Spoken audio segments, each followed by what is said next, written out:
there will be no endless search for people to carry out available activities, because where we have high population, you will always find available people to carry out whatever work assignment needs to be done. Large market is another advantage of high population areas. There is high market or large market for the goods produced in those areas. There will be no need to transport these goods to far places to sell them.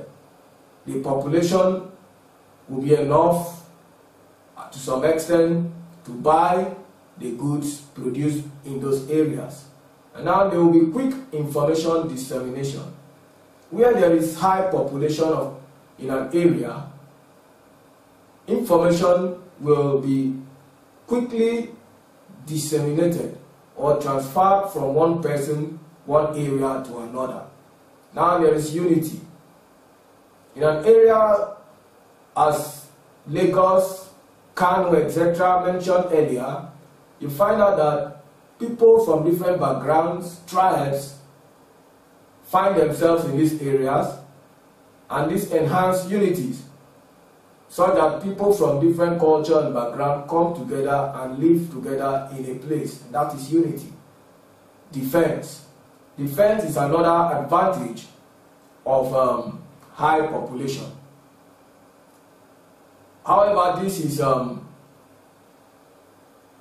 usually important in such areas, because where you have a large population, an enemy will find it difficult to attack those areas, because there are ready and available people who may rise up or would rise up to the occasion to defend the area for the well-being of the people.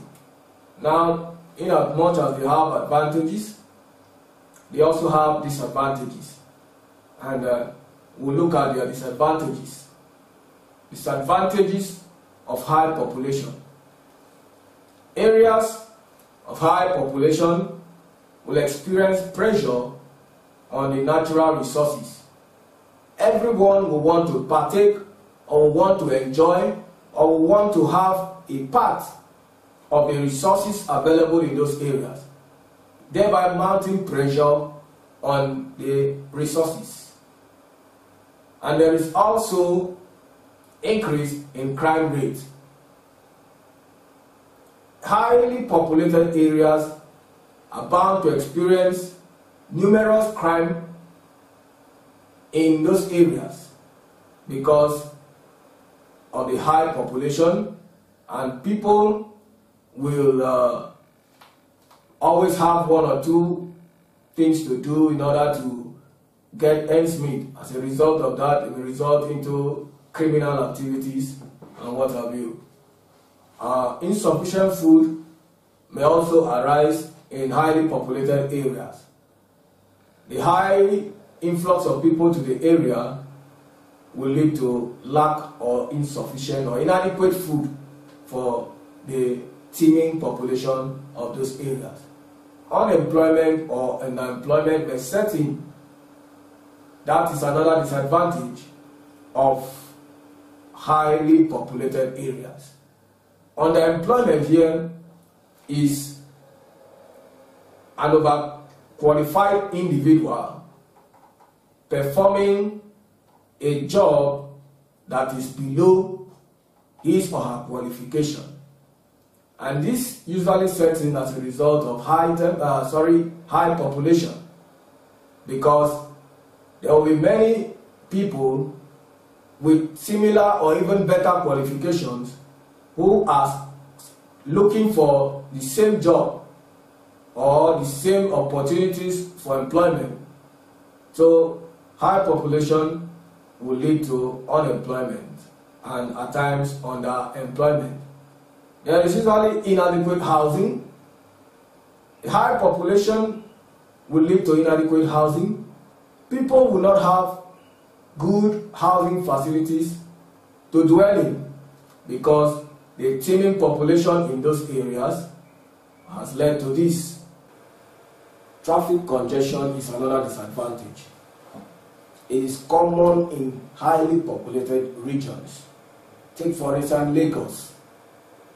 People living in Lagos have this menace that confronts them, this traffic congestion. It's one of the problems they face in Lagos. They have to wake up early as 4 a.m. to get set for work, and before they get back home, due to traffic congestion, it's already late in the night. So that's a very big disadvantage, a plague actually, that needs to be taken care of. Now we have environmental pollution. High population leads to pollution of the environment. People dumping waste indiscriminately, and even the rate of generation of waste is on the increase because of the high population in the area. Now there is pressure also on the social amenities. The available amenities provided by the government tend to experience pressure posed on them by the high population. And we also have development of slums and ghettos. High population will always lead to development of slums and ghettos. And what are slums and ghettos? These are low standard of living, low living standards. You go to places like Lagos, where we have high population, you can see the class. You see some areas highly furnished and beautified, and as you move down, you begin to see some other areas as if they were very far from the city itself. This is due to high population. You cannot manage the high influx of people coming into the city, and this will eventually lead to development of slums and ghettos. Now let's look at moderately populated areas. And in Nigeria, such areas include Benin City, Calabar, Uyo, Owerri, Ilorin, and etc. And these moderately populated areas we have just talked about, they also have factors responsible for the moderacy, and it is due to the relief of the area. When we're talking about relief, we're talking about the rugged highlands that characterize the areas, the drainage of the area, the unfavorable climate, also responsible for the moderate population in those areas. Go to places like Bayelsa State, the whole area is almost covered with water, and some people cannot comfortably dwell or settle in such areas. So these are factors responsible for the moderacy of the population density in those areas. Also, we have historical factors like slave trade. In Calabar, for instance, Calabar suffered immensely from this factor. The slave trade in Africa and in Nigeria, to be specific, was so significant in Calabar region, and perhaps this may be one of the reasons why Calabar is classified under areas or grouped under areas that are moderately populated.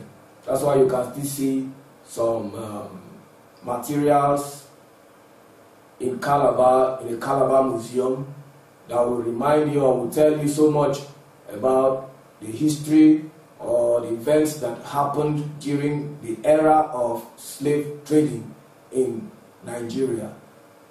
Now, there is also a problem of inaccessibility or poor soils.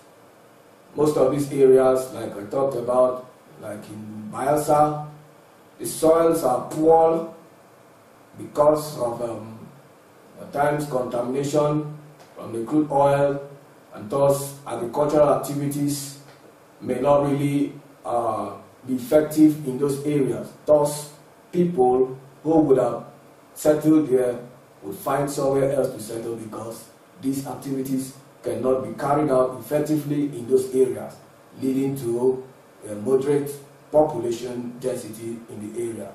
And also we have low economic activities. In any area where economic activities are not effective, you hardly get people settling there because everybody wants where things are happening, where you can engage in a business and flourish.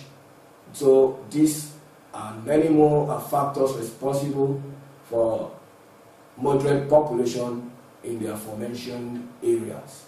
Now let's look at advantages of